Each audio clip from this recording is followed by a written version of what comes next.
अस्सलाम वालेकुम। आज चैप्टर नंबर 7 क्लास 9th है और फिज़िक्स का chapter number 7 properties of matter के हम न्यूमेरिकल क्वेश्चंस को डिस्कस करेंगे। ये जो न्यू बुक है फेडरल बोर्ड की तरफ से रिकमेंडेड, उसमें पेज नंबर 190 पे पहला न्यूमेरिकल क्वेश्चन है। वो कुछ इस तरह है कि वो कहता है कि density of iron is 7900 kg/m³। Find the mass of a solid cube of iron if it's side length is 5 centimetre, मतलब 15 सेंटीमीटर है। अच्छा, फ़र्स्ट ऑफ़ ऑल आपने न्यूमेरिकल रीड करके अच्छी तरह इसको ये समझना है कि उसमें क्या चीज़ें गिवन हैं जिसको हम डाटा में मेंशन करते हैं। न्यूमेरिकल करते हुए हमने 3 चीज़ों का ख्याल करना ज़रूरी है कि क्वेश्चन के अंदर, न्यूमेरिकल प्रॉब्लम के अंदर हमें डाटा क्या दिया हुआ है और क्या उसने पूछा है, क्या उसने मतलब क्या चीज़ फाइंड आउट करने के लिए कहा है। तो अब हम ये देखते हैं कि जो पहला स्टेप होता है हमारा, उसके अंदर हम सिर्फ़ और सिर्फ न्यूमेरिकल प्रॉब्लम को रीड करके उसमें से डाटा निकालते हैं और फिर नेक्स्ट स्टेप हमारा सॉल्यूशन का होता है जिसमें कोई भी फार्मूला इम्प्लीमेंट होता है और लास्ट स्टेप हमारा आंसर का होता है। हर स्टेप का डाटा, सॉल्यूशन और लास्ट में आंसर का हर स्टेप का एक नंबर है अगर न्यूमेरिकल 3 नंबर का हो, और अगर बिलफर्स 4 मार्क्स का है तो फिर सॉल्यूशन थोड़ा लेंथी हो सकता है, तो मुमकिन है कि उसके 2 मार्क्स हों। तो मेन चीज़ ये है कि जो हम डाटा उतारते हैं उसका 1 नंबर ऑलरेडी आपको दे दिया जाता है अगर हम सही डाटा लिखते हैं देख के, क्योंकि ज़ाहिर बात है वो चीज़ें सारी गिवन होती हैं, तो इसलिए वो डाटा आपने देख के लिखना होता है। तो इसी तरह अब हम देखते हैं कि जैसे उसने दिया हुआ है कि density of iron is 7900 kg/m³। तो डेंसिटी का सिंबल होता है रो, या हम कैपिटल डी से भी रिप्रेजेंट करते हैं, यहाँ पे हमने रो से रिप्रेजेंट किया हुआ है। तो इसका मतलब ये हुआ कि डेंसिटी की वैल्यू उसने दी हुई है 7900 और उसका यूनिट भी kg/m³ है। तो अगर बिलफर्ज आपको ये बात ना समझ आ रही हो कि उसने ये क्या चीज़ गिवन है, तो हम उसके यूनिट से भी किसी भी वैल्यू को पहचान सकते हैं। तो डेंसिटी का यूनिट kg/m³ होता है, तो इसलिए हमने इसको डेंसिटी, या इसको हम रो पढ़ते हैं, = 7900 kg/m³ लिख दिया, मेंशन कर दिया डाटा के अंदर। हाँ जी, उससे अगली चीज़ है वो ये कहता है find the mass of a solid. तो मास आपने फाइंड करना है, find the mass of a solid. तो मास क्वेश्चन मार्क आ जाएगा क्योंकि ये चीज़ हमने फाइंड आउट करनी है। फिर वो कहता है if it's side length is 15 centimetre, उसकी साइड की जो लेंथ है वो 15 सेंटीमीटर है। अब सेंटीमीटर स्टैंडर्ड यूनिट नहीं होता, स्टैंडर्ड यूनिट इसका मीटर है, तो सेंटीमीटर से मीटर में चेंज करने के लिए हम 100 से डिवाइड करते हैं, तो ये आ जाएगा 0.15 मीटर आ जाएगा। अच्छा जी, इसके अलावा कोई भी इंफॉर्मेशन क्वेश्चन के अंदर गिवन नहीं है। तो अब हम आते हैं सॉल्यूशन पर। हमने फाइंड आउट करना है मास, तो मास का ज़िक्र और डेंसिटी का ज़िक्र आ रहा है, तो डेंसिटी का फार्मूला होता है रो = मास पर यूनिट वॉल्यूम। ठीक है, तो इसका मतलब ये हुआ, सॉरी अगर आपको नज़र नहीं आ रहा, तो अब थोड़ा सा एक्सप्लेन करते हैं इसको कि अब जब हम सॉल्यूशन पे आते हैं तो सिंपल सी बात यह है कि हमने क्या चीज़ फाइंड आउट करनी है, मास। और मास के मुख्तलिफ फार्मूलाज हो सकते हैं, लेकिन यहाँ पे जो हम लगाते हैं वो है डेंसिटी का फार्मूला। डेंसिटी का फार्मूला होता है रो = m/v। अब इस फार्मूले के मुताबिक हमें डेंसिटी गिवन है, वॉल्यूम गिवन नहीं है, लेकिन लेंथ गिवन है। तो लेंथ के ज़रिए हम वॉल्यूम फाइंड आउट कर सकते हैं, और मेन चीज़ उसने पूछी क्या है, मास। तो मास हम इस फार्मूले के ज़रिए फाइंड आउट कर सकते हैं। अच्छा जी, अब हम अगर साइड पे आएँ तो हमें तो उसने सिर्फ लेंथ दी हुई है, तो ये क्यूब है, क्यूब का वॉल्यूम जो होता है वो length into length into length, ये उसका फार्मूला है। क्योंकि क्यूब की लेंथ, विड्थ और हाइट जो है वो तीनों सेम होती हैं, इस वजह से उसको क्यूब भी कहते हैं। तो अब ये फार्मूला बन जाता है v = l³। तो l की जगह हम उसकी वैल्यू पुट करेंगे 0.15 और उसका क्यूब हम लेंगे, तो हमारे पास वॉल्यूम निकल आएगा 0.003375 वॉल्यूम निकल आएगा। अब हम वापस आते हैं फार्मूला पे, रो = m/v। ये रिपीट हो गया फार्मूला, रो = m/v। तो इसको हम वैल्यूज़ अब पुट करेंगे। रो डेंसिटी की जगह उसने जो वैल्यू दी हुई है 7900 वो पुट कर देंगे हम। इक्वल के बाद मास m एज इट इज़, क्योंकि हमने फाइंड आउट करना है, और वॉल्यूम हम निकाल चुके हैं, तो वॉल्यूम की जगह हम ये जो हमने वैल्यू निकाली है वॉल्यूम की वो पुट कर देंगे। रो की जगह रो की वैल्यू मतलब डेंसिटी की value, mass as it is, और वॉल्यूम की जगह वॉल्यूम की वैल्यू जो हमने फाइंड आउट की है लेंथ साइड के ज़रिए, तो वो पुट करेंगे। ये चीज़ यहाँ पे डिवाइड हो रही है 0.003375, तो इक्वल के इस तरफ आके 7900 से ये मल्टीप्लाई हो जाएगी। तो ये मैस m इधर अकेला रह जाएगा। अब हम इन दोनों वैल्यूज़ को मल्टीप्लाई करेंगे तो हमारे पास मैस की वैल्यू निकल आएगी 26.66, और मैस का जो स्टैंडर्ड यूनिट होता है वो केजी होता है, तो उसके साथ हम केजी मेंशन कर देंगे। तो ये तो था हमारा पहला न्यूमेरिकल। उम्मीद है कि आपको समझ आ गई होगी। मज़ीद अगर कोई इसमें क्वेश्चन करना हो तो आप लाजमी कर सकते हैं। हाँ जी, अब हम आते हैं न्यूमेरिकल नंबर 2 पे। तो न्यूमेरिकल नंबर 2 की स्टेटमेंट कुछ इस तरह है कि आप 50 centimetre multiply by 20 centimetre multiply by 40 centimetre, आप साथ साथ बुक से भी देख सकते हैं ताकि आपको क्लेरिफाई होता रहे। Metal box has mass of 2500 ग्राम। तो अब इसमें दो इन्फॉर्मेशन मिल रही है। एक, 3 वैल्यूज़ जब भी इकट्ठी लिखी हुई हो तो ये वॉल्यूम को रिप्रेजेंट करती हैं, और अगर 2 वैल्यूज़ लिखी हुई हों तो वो एरिया को रिप्रेजेंट करती हैं। और अगर 3 के अंदर से हमने एरिया निकालना हो तो जो 2 छोटी वैल्यूज़ होती हैं उनको मल्टीप्लाई करें तो एरिया आ सकता है। ये बताना इसलिए ज़रूरी है कि इस क्वेश्चन के अंदर हमें एरिया की ज़रूरत पड़ेगी। अच्छा जी, अब आगे मज़ीद वो क्वेश्चन ये करता है ए पार्ट में, find the density of the metal, कि आपने मेटल की डेंसिटी फाइंड करनी है मतलब रो। और क्वेश्चन बी में वो कहता है कैलकुलेट द मैक्सिमम, मतलब बी पार्ट में वो कहता है calculate the maximum pressure that this box can exert on table. तो ये चीज़ हमने फाइंड आउट करनी है। एक चीज़ हमारी हो गई डेंसिटी, वो फाइंड करनी है, और दूसरी चीज़ हो गया हमारा प्रेशर, वो हमने फाइंड आउट करना है। अच्छा जी, अब हम ये देखेंगे कि हमने स्टेटमेंट तो रीड कर ली है। अब स्टेटमेंट रीड करने के बाद हम देखते हैं कि हम स्टेटमेंट्स में से डाटा के अंदर से कौन सी वैल्यूज़ जो हैं फाइंड आउट कर सकते हैं। तो सबसे पहले डाटा को अगर हम देखें तो मैंने आपको बताया कि 3 वैल्यूज़ जो होती हैं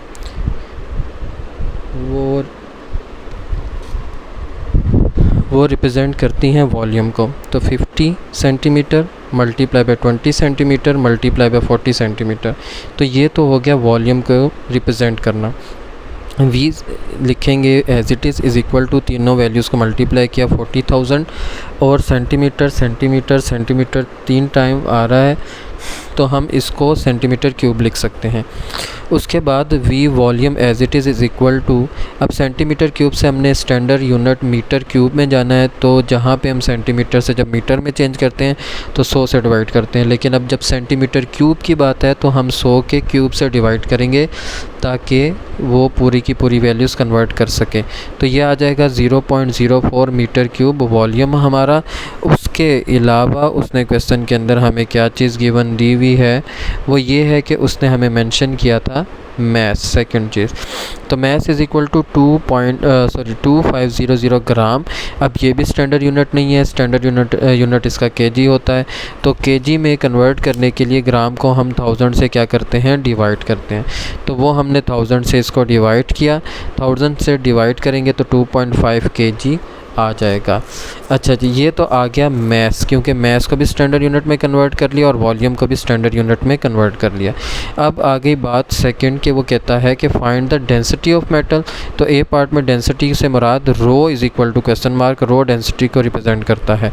और सेकंड पार्ट में वो कहता है कैलकुलेट द मैक्सिमम प्रेशर, कि आपने प्रेशर कैलकुलेट करना है। तो बी पार्ट में हम ये लिखते हैं कि pressure P is equal to question mark की, ये चीज़ हमने फाइंड आउट करनी है। अब इसके मुताबिक हमने 2 चीज़ें फाइंड आउट करनी है।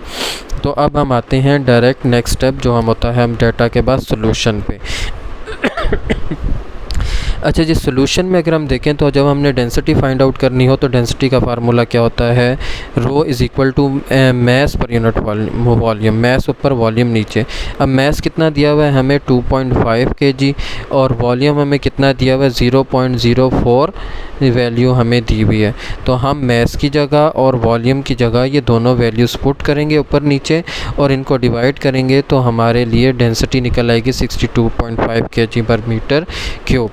अच्छा जी, ये आप कैलकुलेशन चेक कर सकते हैं। मुमकिन है कि मिस्टेक हो सकती है कैलकुलेशन में, क्योंकि बुक के एंड पे 6 to 5 kg per metre cube है, तो आई थिंक वहाँ पे मिस्टेक है। और फिर भी आप अपनी कैलकुलेशन करके चेक कर सकते हैं। अगर गलती हुई तो आप जो है इसकी करेक्शन कर सकते हैं कैलकुलेशन में। बाकी मेथड ओवरऑल सारा ठीक है। अच्छा जी, नेक्स्ट ये तो आ गई हमारी डेंसिटी, एक पार्ट हमारा हो गया। अब हम सेकंड पार्ट बी जो है उसमें क्या फाइंड करना है, pressure is equal to question mark. तो प्रेशर फाइंड करना है, तो pressure is equal to, pressure का फार्मूला होता है force per unit area. Pressure का क्या फार्मूला होता है, फोर्स पर यूनिट एरिया। अब ना तो क्वेश्चन के अंदर फोर्स गिवन है और ना ही एरिया गिवन है।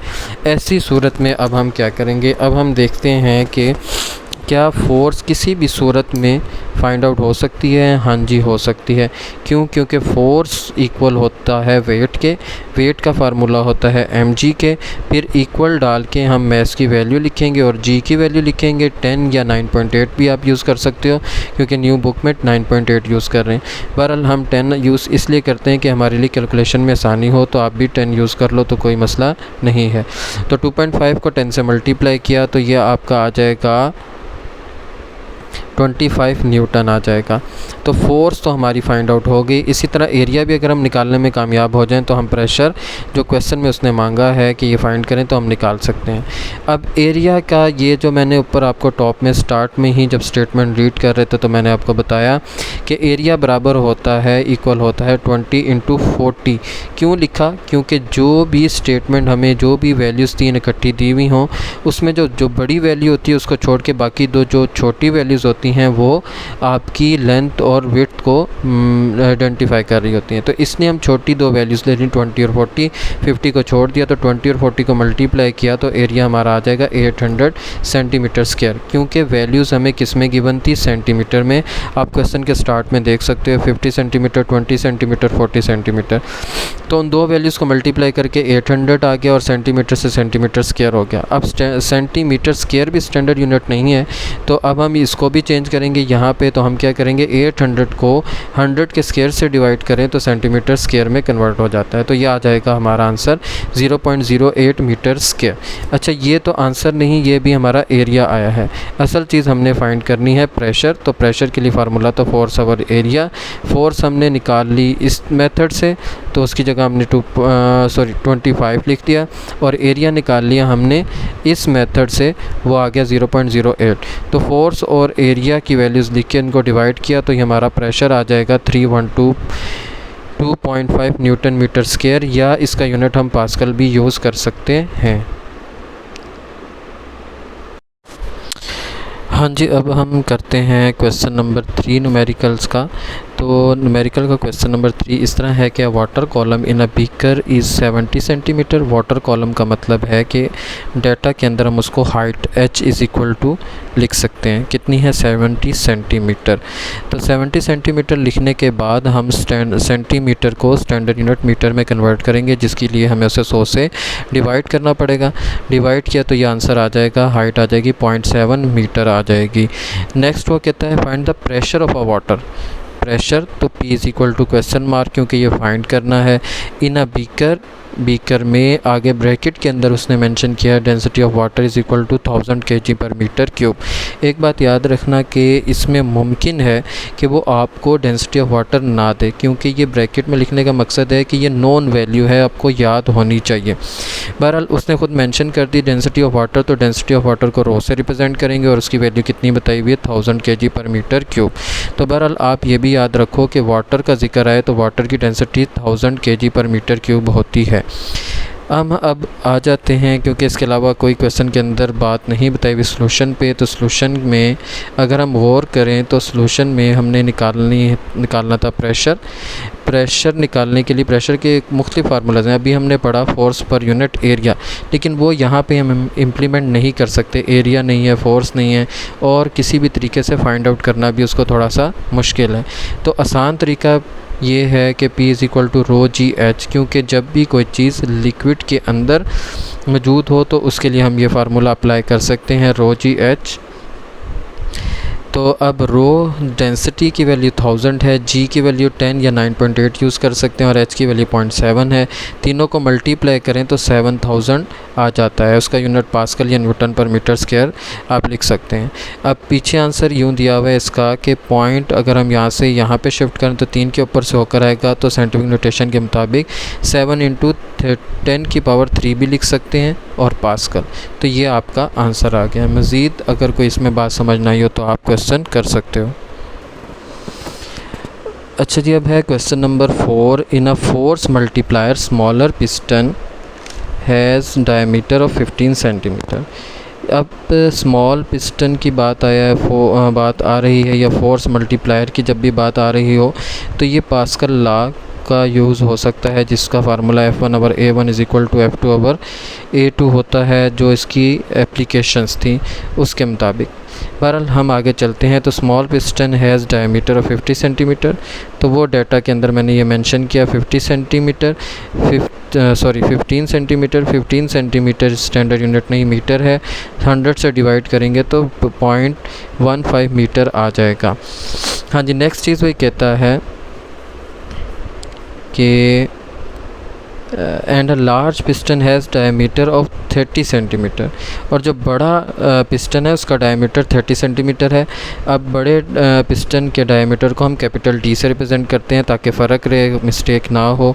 और 30 सेंटीमीटर लिखा लेकिन सेंटीमीटर वही बात स्टैंडर्ड यूनिट नहीं, तो हम इसको स्टैंडर्ड यूनिट बनाने के लिए 1000 से डिवाइड कर देंगे। 1000 से डिवाइड करेंगे तो ये 0.3 मीटर में कन्वर्ट हो जाएगा, यूनिट भी उसका मीटर में आ जाएगा।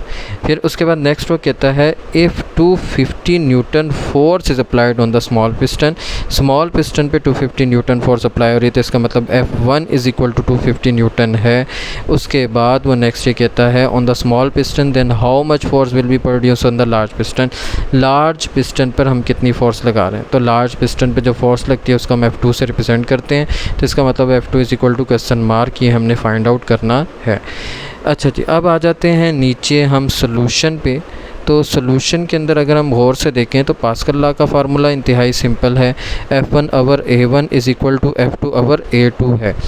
अब हमने फाइंड आउट करना है इसके अंदर F2 को, लेकिन इसमें अगर हम गौर से देखें तो हमें डायमीटर्स गिवन थे, एरिया गिवन नहीं है। लेकिन इन डायमीटर की मदद से हम दोनों एरियाज़ A1 A2 फाइंड कर सकते हैं। उसके बाद इन दोनों की मदद से हम F2 की फोर्स मालूम कर सकते हैं। तो चलते हैं, हम एरिया निकालते हैं। एरिया A1 किसको रिप्रेजेंट कर रहा है, एरिया ऑफ स्मॉल पिस्टन को। एरिया का फार्मूला होता है πr², क्योंकि पिस्टन नॉर्मल सर्कल में होता है, सर्कल का एरिया πr² है। स्मॉल r इसलिए लिखा क्योंकि स्मॉल पिस्टन के लिए हमने एरिया A1 लिया था, तो एरिया A1 स्मॉल पिस्टन को रिप्रेजेंट करता है, तो स्मॉल r स्मॉल रेडियस को रिप्रेजेंट करेगा, स्मॉल पिस्टन के रेडियस को रिप्रेजेंट करेगा।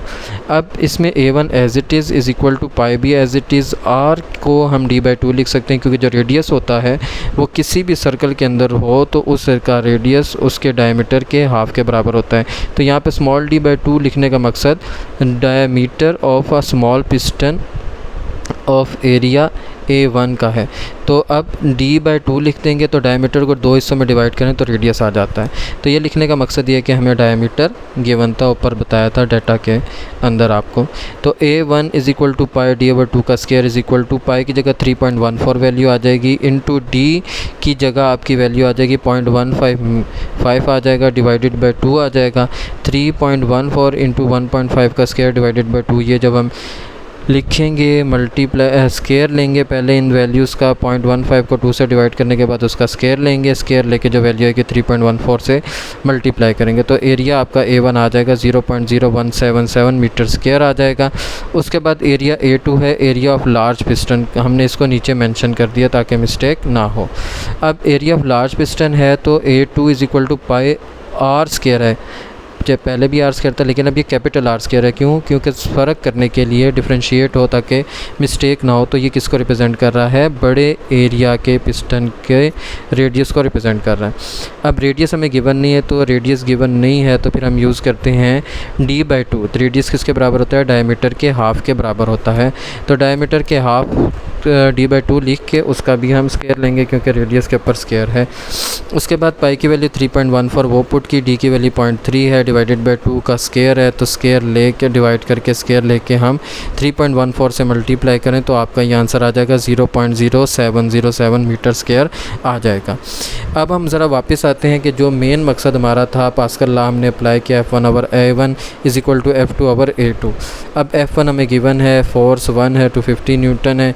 A1 हमने अभी फाइंड आउट किया 0.0177 इज़ इक्वल टू F2 हमने मालूम करना था, क्वेश्चन के अंदर उसने कहा था find the then how much force will be produce on the large piston. तो F2 लार्ज पिस्टन के फोर्स को रिप्रेजेंट कर रहा है, तो वो हमने फाइंड आउट करना है। A2 की वैल्यू 0.0707 ये हम फाइंड आउट कर चुके हैं, ये पुट की। अब ये वाली वैल्यूज़ इधर डिवाइड हो रही है, तो इक्वल के इस तरफ हम जब लेकर आएंगे तो ये क्या होगी, मल्टीप्लाई हो जाएगी, ठीक है। और F2 इधर अकेला रह जाएगा। तो इसका मतलब है कि जब हमने किसी भी चीज़ को फाइंड आउट करना हो उसको अलग करते हैं, बाकी तमाम वैल्यूज़ इक्वल के दूसरी तरफ शिफ्ट करते हैं, जो मल्टीप्लाई, डिवाइड, प्लस, माइनस कुछ भी हो सकता है। तो बहरहाल 250 इंटू 0.0707 को मल्टीप्लाई करेंगे और 0.0177 से डिवाइड करेंगे, तो ऊपर मल्टीप्लाई नीचे डिवाइड करके हमारा आंसर आएगा 998, या अप्रॉक्सीमेटली हमारा आंसर जो हम ये कह सकते हैं कि वो 999 न्यूटन है। तो वो अप्रॉक्सीमेटली किसके बराबर है, 1000 न्यूटन के बराबर ही है, क्योंकि पीछे बुक में 1000 लिखा हुआ है, तो इसमें कंफ्यूज होने की ज़रूरत नहीं होती क्योंकि अप्रॉक्सीमेट हमारा आंसर सही आ रहा है। जज़ाकल्लाह। अगर आपको फिर भी इसमें समझना है तो आप पूछ लेना, मज़ीद क्वेश्चन कर लेना। तो बाकी इंशाल्लाह 3 न्यूमेरिकल नेक्स्ट पार्ट में मैं मेंशन कर देता हूँ आप लोगों को।